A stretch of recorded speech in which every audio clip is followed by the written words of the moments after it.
Welcome. I'm Laura Peterson, your host of Central Florida Real Estate Radio on News Radio WFLA Orlando.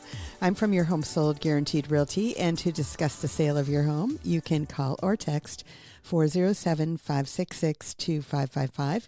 That's 407-566-2555.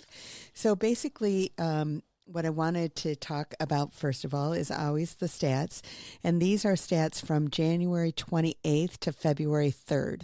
So last week, there were 356 homes that were sold. It was 259 the week before. So end of the month, usually the number goes up. So it did this week, which is good. The median price of the single family home is $415,500, which is very similar to what it was last week. And the inventory is pretty close to the same too. It's actually down 17 houses, but still at 5,526. So that's all good. When you're breaking down those 356 homes to see how they shake out, 42 of them were under 250. 31 between 250 and 300, 89 between 300 and 400, 65 between 400 and 500, 103 between 500 and a million, and then 26 of them were over a million. When you're looking at the months of inventory overall, we're at 3.58. It's 1.85 under 250. 3.3 between 250 and 300, 2.95 between 300 and 400, 3.94 between 400 and 500, 4.58 between 500 and a million, and 5.23 when you get over a million. So then when you're looking at the list to ask price and where we are on that, is that overall we're at 96.88. And again, under 250 was at 93.86. So usually these homes need work. When they're homes and they're at under 250 and the median is at 415, you can imagine that they probably need some work there.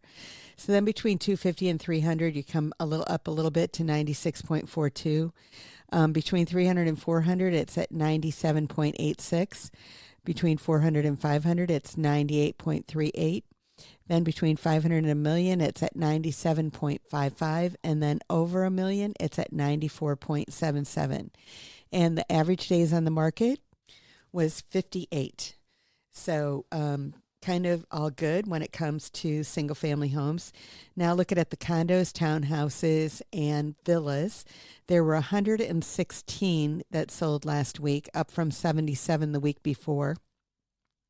The median price was $265,000, and the number of inventory went up by 78 to 2666.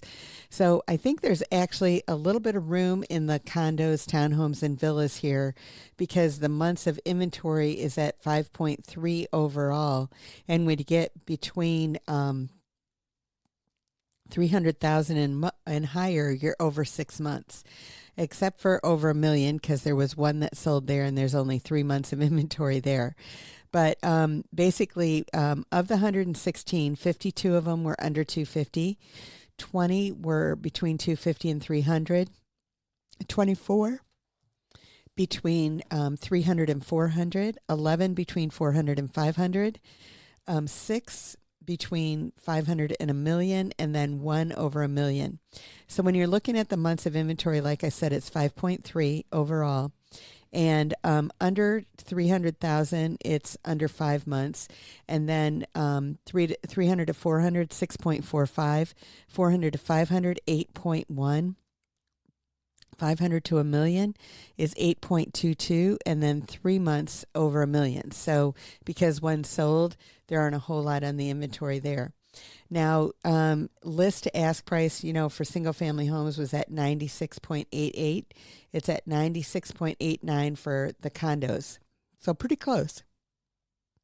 The under 250, we're at 94.79 versus 93.86 for the homes. And then, you're kind of really close neck and neck all the way across. They're all very similar, except the one that was over $1 million sold at 98.14% of asking. So it was much closer than the single family homes at 94.77. So there's a little bit of room in those price points and everything.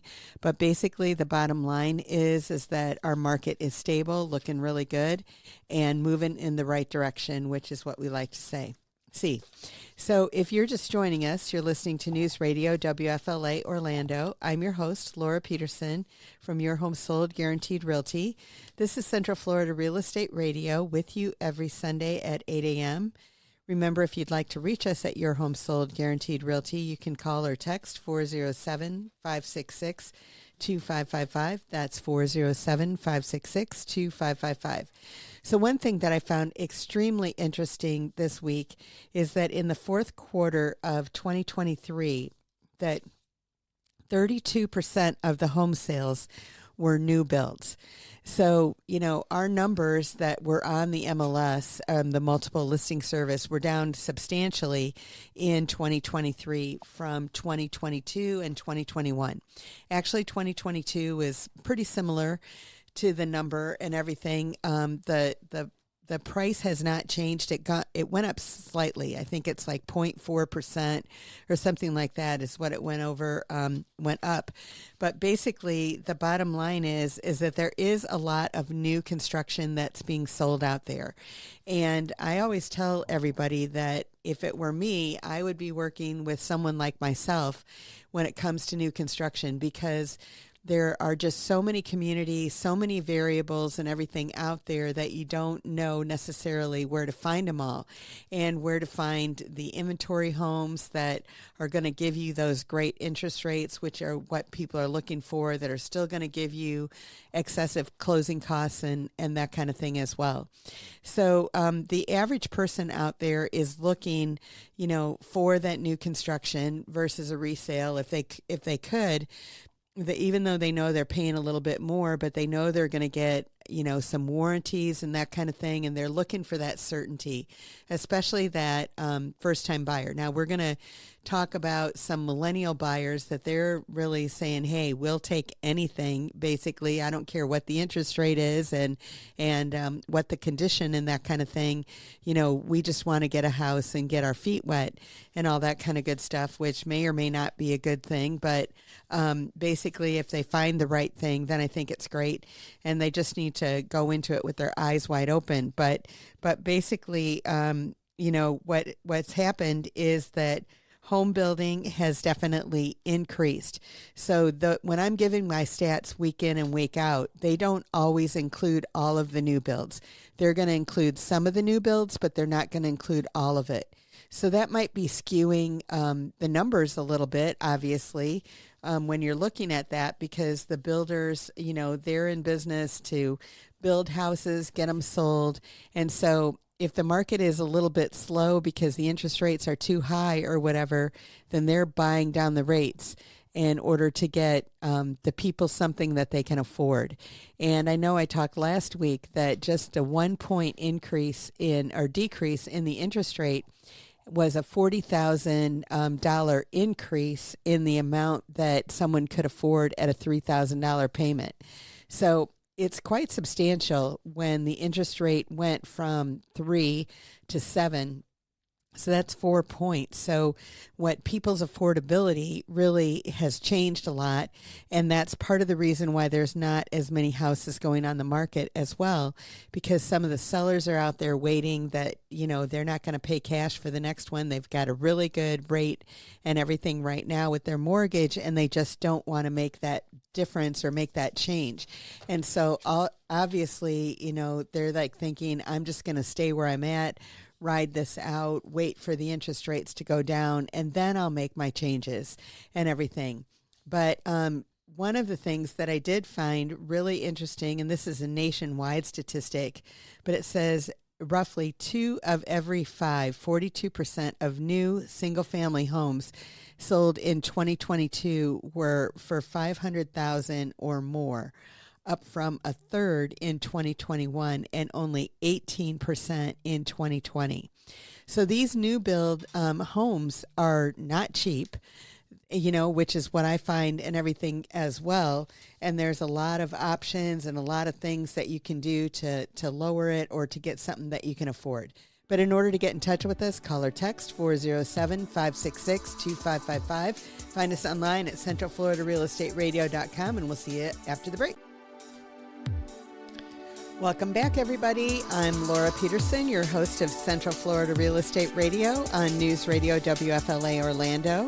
I'm from Your Home Sold Guaranteed Realty, and to discuss the sale of your home, you can call or text 407-566-2555.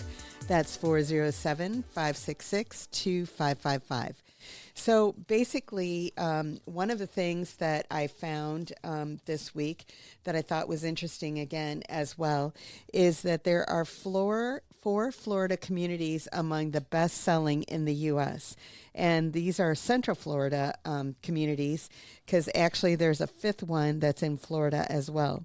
So the number one, and these I believe are mostly 55 plus, but not all, because but they're master plan communities. And so there's the top 50 in the U.S. And the Villages is the number 2 one in the state of Florida, basically, and that includes part of Lake, Sumter, Marion counties. And basically, there were a total of, let's see, it says here 3,029 homes, and it's down 23% from 2022, which had 3,923 homes. So these are master plan communities, again, that are in there. Next is Viera, that's in Brevard County. That's a very nice community as well. And that one is number 24. That one basically sold 624 homes. That was down 14% from 722 the year before. So again, these numbers are down, but they're not down significantly. The interesting thing that it says on here too, that the prices did go up. So even though the numbers went down, the prices still went up. So there you go. Then Latitude, Margaritaville, and Daytona Beach came in number 30. That one basically, the number of homes that sold there is 546 homes, and that in 2023 down 9% from 601 the year before. Not too bad of a change. And then there was Sunbridge, which spans Osceola in Orange County near St. Cloud. It was number 45 on the list. But another one that was on the list was Lakewood Ranch, which is obviously over there in Sarasota. And that one was 2257, which the Villages outsold them by over 770 units. So, like I said, most of these are 55 plus communities, but not all. Sunbridge, I think that's a little bit of both. And basically, Viera is definitely not. And the Villages are, and then Latitudes are as well. So basically, when it comes down to it, there's a lot of options out there in those master plan communities, and a lot of the nice ones are right here in Florida. The top other state that has quite a few of them are Texas. Now, I was talking a little bit earlier in the show that millennials are intent on home ownership, and I thought that this was pretty interesting because it said more than 3/4 of millennial home buyers would consider an interest rate higher than the national average of about 7%.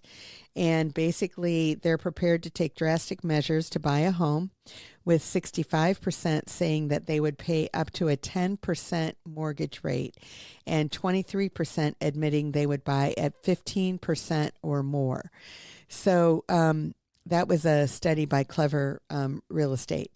Now, basically, 93% of millennials said that the market has impacted their home buying plans, and 76% are concerned it will worsen before they buy a home. And, what my word is out to all of the people that are in that position, that the best thing for you to do is to talk to me or someone like me, but I would suggest me, that you could talk to me and I would be more than happy to help you navigate through this. I know, I'm going to be dating myself, but when I first purchased a home, the interest rates were really high and I did end up paying 11%, but the amount of the property that I bought, was less than 100,000, whereas the median price here is over 400,000. So there's a big difference in regards to all of that. Now the wages are a lot different and all that kind of good stuff as well. But basically, when it comes down to it, it does make sense to make an informed decision. And I'll talk in a minute about some other things that they're looking at that I would really hope that you would talk to me or somebody like me that we can really help you through this. But if you're just joining us, you're listening to News Radio WFLA Orlando. I'm your host, Laura Peterson, your home sold guaranteed realty. This is Central Florida Real Estate Radio with you every Sunday at 8 a.m. And if you'd like to reach us at Your Home Sold Guaranteed Realty, you can call or text 407-566-2555. That's 407-566-2555. So another thing that it was talking about, that interest rates are an obstacle. And I think that that's basically, what's going on and everything right now. The interest rates are going down. I did see an article earlier this week that said that they didn't think the interest rates would come down a lot in March, but they do expect that they would come down. A lot of the millennials, 2/3 of them actually say that they regret not purchasing a home when the rates were lower. And I know that, sometimes when people are looking at it and they're like, oh, it's hard because there was a lot of competition in, a lot of multiple offers and that kind of stuff. And so they felt a lot of people got discouraged. But the ones that hung in there and the ones that did it, I think that they're happier because they did do it and they're able to make a difference in what they're looking for. Again, we're talking about millennials here, and basically that more than 3/4 of millennial home buyers would consider an interest rate higher than the average of 7%. I had said that already. But they don't have high bank balances. Their desire for home ownership remains strong, but their finances have taken a beating. 1/4 of millennials have less than $10,000 in savings, and 12% have less than $1,000. Additionally, 5% have no savings at all. So basically, 57% plan to purchase a home that costs less than the median price of $431,000. Again, that's a nationwide figure. Ours is $415,000. And although 35% of millennials fear making major home repairs, they embraced fixer-uppers and a lot more than just paint and carpet and that kind of thing. So their idea of a fixer-upper goes well beyond a home that needs a new coat of paint. 2/3 of millennials would buy a fixer-upper with asbestos.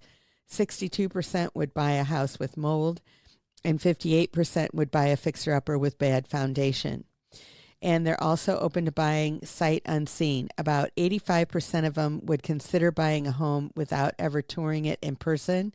But 13% of millennial home buyers who bought sight unseen regret their decision. And I think that that's really something that, people need to be aware of. You need to look at as much of it as you can. You need to look at that street view. You need to the neighborhood in many times is just as important as the house itself, and people need to be aware of that.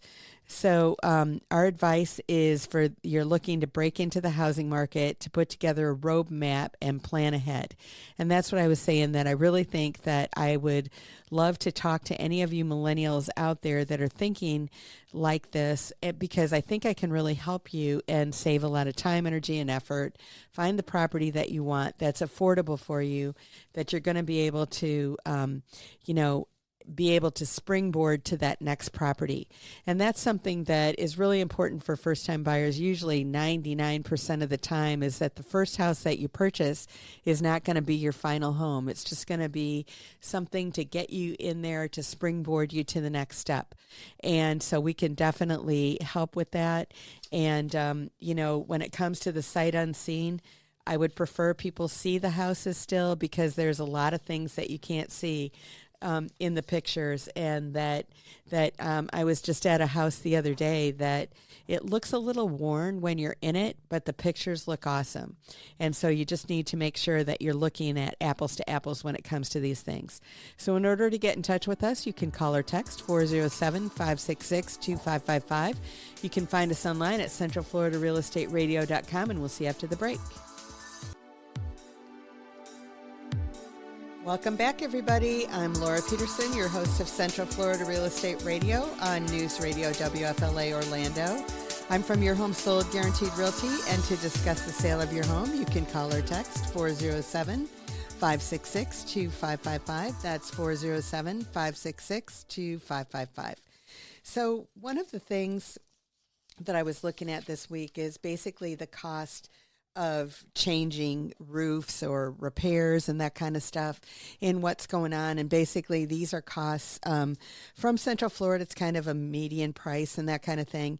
And basically to get a roof replaced, you can expect to pay between $8,700 and $22,000. And the interesting thing on that is that it's true. I think you definitely need to get bids on these kinds of things to see, what's going to work for you and your family in regards to, what you're going to do. I mean, I recently sold a house, and there were quite a few repairs that needed to be done, and one of them was repiping, and the bids went anywhere from like $8,000 to like $14,000, the same exact work. So basically, when it comes down to it, they were all, good contractors and that kind of thing, but maybe it's how busy they are, or what they want to do and all of that kind of good stuff. But basically when it came down to it, they did find somebody that was fairly reasonable in regards to doing it versus, somebody else that was quite a bit. So it always comes down to getting competitive bids, I believe, in regards to doing that. But the average cost for a roof is $14,300, and that's kind of right in the middle between the $87,000 and the $22,000, obviously. The median cost for tree service is $907. If you're looking for exterior painting, they're saying that that's about $3,000. Driveways are about $4,700 if you want to do some redoing those. And decks and porches are in the neighborhood of about $7,900. And then windows are an average of about $5,000. So, when you're looking at those kinds of things, I always say that you need to do them for yourself. And that's really what it comes down to, of what you want to have in your house and what you would like to see done with it. And, the biggest thing that we run into, or one of the biggest things that we run into in homes today, is the status of the roof, because there has been in the past so much fraud and everything going on with it that the insurance companies have had to replace a lot more roofs than maybe they should have. I don't know. I'm not one to judge, but basically when it comes down to it, that has definitely increased everybody's cost for insurance, and then many times making it so that you can't find it.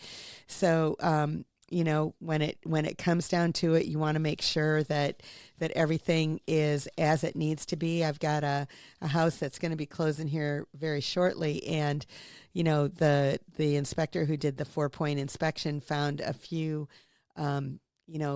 shingles that they said were torn. And the owner is more than happy to fix them. The problem is we can't find where that, inspector found them. And so, we're searching that roof, because that's the only thing that needs to be changed on it. The roof is less than 5 years old, and there were just a few shingles that came up that needed to be replaced. So that's what we're looking for. But, luxury features are definitely what buyers want. When I talked earlier in the show that over 30% of the houses that are selling are brand new, you would know that luxury features are a lot what buyers are looking for, right? And that's because a lot of those things can be built in, like the smart home technology, and they're looking for open floor plans. A couple of years ago, after the pandemic, everybody was thinking, hey, we would like more of our house segmented, but that didn't last very long. Everybody's back to wanting that open concept. So, basically, what people are looking for are communities with more open space and all of that kind of thing. And, as a result of that the high interest rates, the sellers not wanting to budge on prices, individuals wanting to sell but not being able to afford other homes and all of that have kind of gotten the number of properties that are being sold to be down, but the inventory basically is still in a decline and everything out there as well. But the smart home features that people are looking for basically are including the advanced home tech like facial recognition for doors, intuitive home assistant, smart lights and outlets to control appliances from a smartphone app, and similar offerings that can make a home more attractive. Then a modern open floor plan is what people are looking for. Even though there have been some shift to buyers wanting homes with delineated borders, like I had said, most still are drawn to those with open concepts. And so that's one big thing that people are looking for. An outdoor kitchen is another thing that people would like as well. It's a major draw for buyers. Saltwater pools have both pros and cons. Pools have both pros and cons at resale. But, it used to be several years ago that if you had a pool, basically the cost on an appraisal, getting a house with a pool or without a pool, was only about $5,000. So if you spent, $50,000 on the pool, the only amount that you would get for it would be an extra $5,000. But that is no longer the case. They are appraising at much higher than what they had been in the past. At least you're getting probably that 25 or 30,000 and many times even more, for the pool. So if you want the pool, it just comes down to, finding that house with it. And it's kind of 50-50. Some people like them, some people don't. And some people are like, I had it, but I didn't use it as much. And then other people are like, I have it and I use it all the time. So it really comes down to a personal preference here in Central Florida. And I always think they're great to look at, even if you're not using it year round, which when I first moved here, I used it year round, but now I'm a typical Floridian that doesn't use it at least 6 months of the year, but it's still great to look at. But if you're just joining us, you're listening to News Radio WFLA Orlando. I'm your host, Laura Peterson, your home sold guaranteed realty. This is Central Florida Real Estate Radio with you every Sunday at 8 a.m. And if you'd like to reach us, you can call or text 407-566-2555. That's 407-566-2555.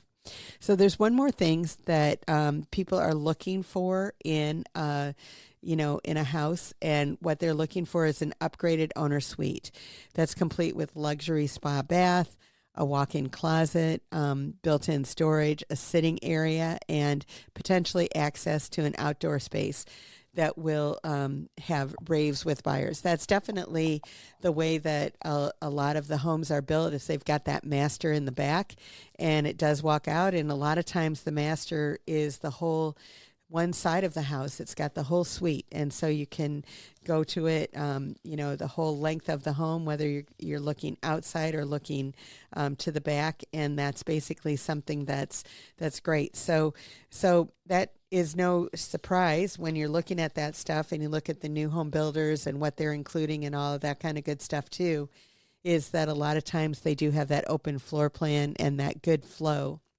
And definitely from the kitchen to the family room. And that's something that, even if it does have a formal living and dining room, that people usually do want that kitchen open up to that family room or great room where everybody's kind of hanging out. And if you're in the kitchen, you're not excluded from everybody. Everybody wants to be a part of everybody. And that's obviously awesome. And so basically when you're looking at it, that the next thing that I'm going to be talking about here are the 2024 home prices. And all of the experts are in saying that they don't believe that the home prices are going to decline. They're not saying that they're going to have a huge increase, but they are saying that if the interest rates go down a lot, that they do think that the prices will start increasing again significantly. We've kind of been on hold here for the last couple of years. Like I've told everybody, that the prices have kind of stayed consistent. They up and down a little bit from, week to week, but overall they've been staying pretty consistent, going up just a tad and everything. And so it's been great for the sellers that are sitting out there, but the sellers that want a lot more money than what the market is prevailing, they're not getting it. They're just kind of sitting on the market and that kind of thing. And so the market is very price conscious and something for you to be aware of. So in order to get in touch with us, you can call or text 407-566-2555. You can find us online at centralfloridarealestateradio.com, and we'll see you after the break. Welcome back, everybody. I'm Laura Peterson, your host of Central Florida Real Estate Radio on News Radio WFLA Orlando. I'm from Your Home Sold Guaranteed Realty, and to discuss the sale of your home, you can call or text 407-566-2555. That's 407-566-2555. So one of the things that I talked about, a couple of months ago or whatever, and, it still exists a little bit out there with the interest rates being high. There's a couple things that you can do. You can buy down the rate, which is what a lot of the builders are doing. And then the other thing is that there are some assumable loans that are out there. They might be FHA or VA. So FHA are FHA insured, Federal Housing Authority, and then VA are veterans loans. Now, the veterans loans may be a little bit harder to assume. And as a veteran, you might want to consider, do you really want to let someone assume it as well, unless they're taking over their own eligibility? So as a veteran, there are eligibility letters that are available out there, I believe is what they call them, that that you are eligible to get a VA loan. And once you've used it, you've kind of used it, unless it gets restated and it gets, the loan gets paid off, and then you get a new eligibility letter and you can go ahead and get something else. So you can go ahead and always have that going. So if you let someone assume it and they don't use their own eligibility for it, then that could be a problem for you. And I'm not 100% sure if veterans can actually if non-veterans can take over a VA loan. I'm not sure if they can or not. I mean, I'm sure if they're related to you, they probably can. But if they're not, I'm not sure how that all works. So that's something that would have to be determined. But, I would hate for a veteran to give up their eligibility and then they're not able to purchase what they want to with their VA eligibility. So that's just something to keep in mind and to look at. But FHA loans, that's something that somebody can go ahead and do. Now, the thing that they're saying is that it does take longer for those assumptions to take place. So it takes about 45 days until instead of the average of 30 days that most closings happen around here. And so, that's something to keep in mind if you did want to assume it. The other thing that's going to happen on that is that you're only going to be able to assume what the seller has left on that loan. So say that their home is worth $400,000 and, say they have $300,000 of a loan. Well, that means that you still have to come up with, as a buyer, that extra $100,000. So maybe it's going to be that you've got cash for it. Maybe you could get some kind of a second loan on that and everything. So you would be, multiple rates and that kind of stuff on that. So it does get a little bit complicated, and that's where it's really important that you make sure that your I's are dotted and your T's are crossed. And if someone only has a loan of $200,000 on a $400,000 property, then obviously you've got to come up with $200,000 in some other kind of financing. So it might not be worth it because the interest rate on that second 200,000 might be quite a bit higher, and the average rate would be cheaper if you just bought down the rate to a 5.9 or something to begin with. So you've got to look at everything and see what the bottom line is for you and your family. And it all sounds good when we're talking about it here, but you just really need to investigate it in real life. And that's part of what we do, is we make sure that you're on the right page, that you've got everything that you want, and so you're able to do what you want to do in order to make things happen.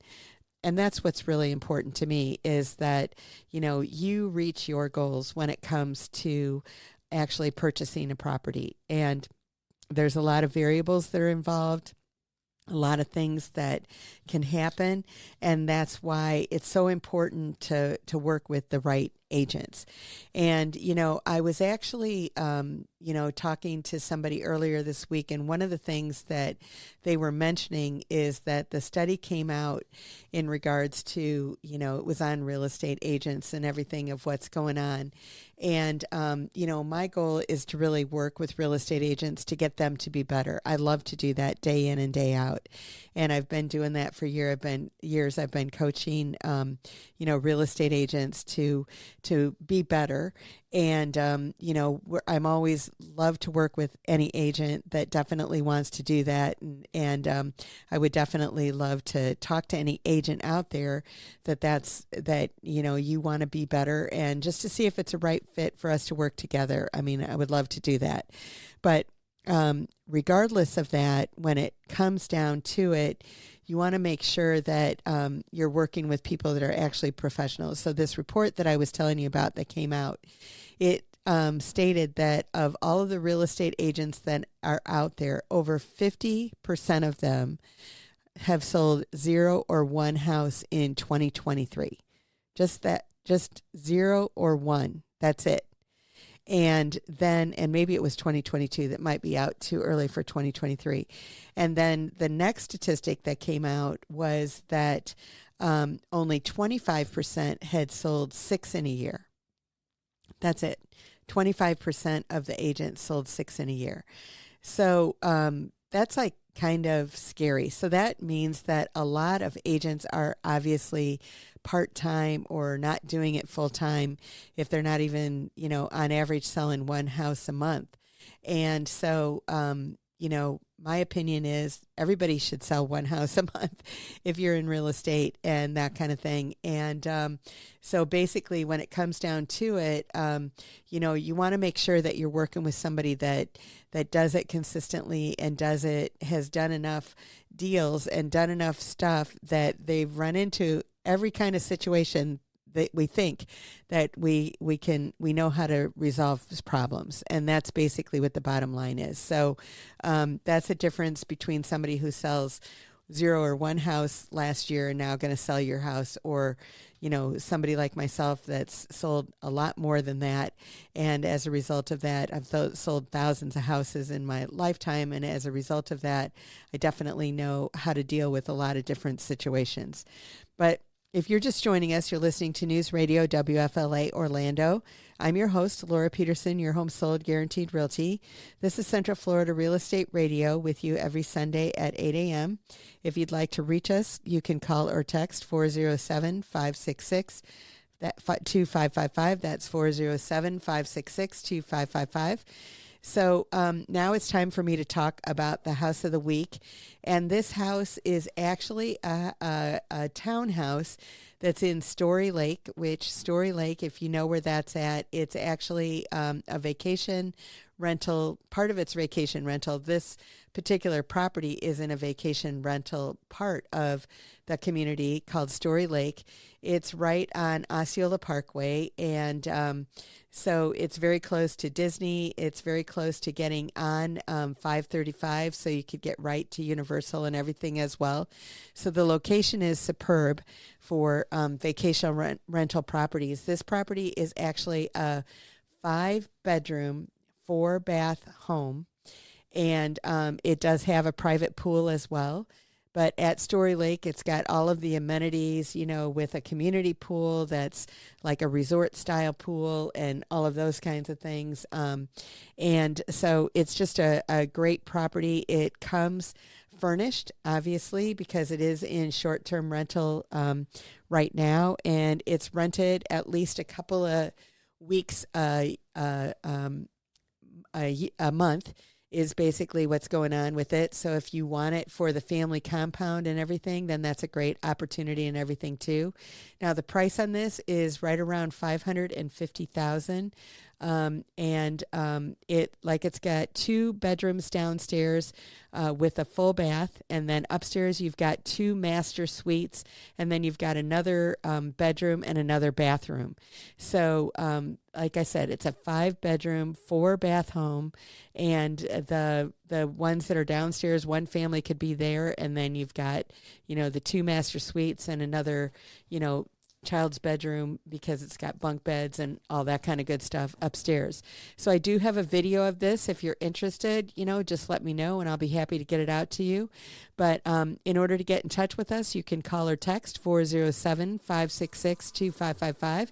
You can find us online at centralfloridarealestateradio.com, and we'll see you next week. Have a great one, everybody. Bye-bye.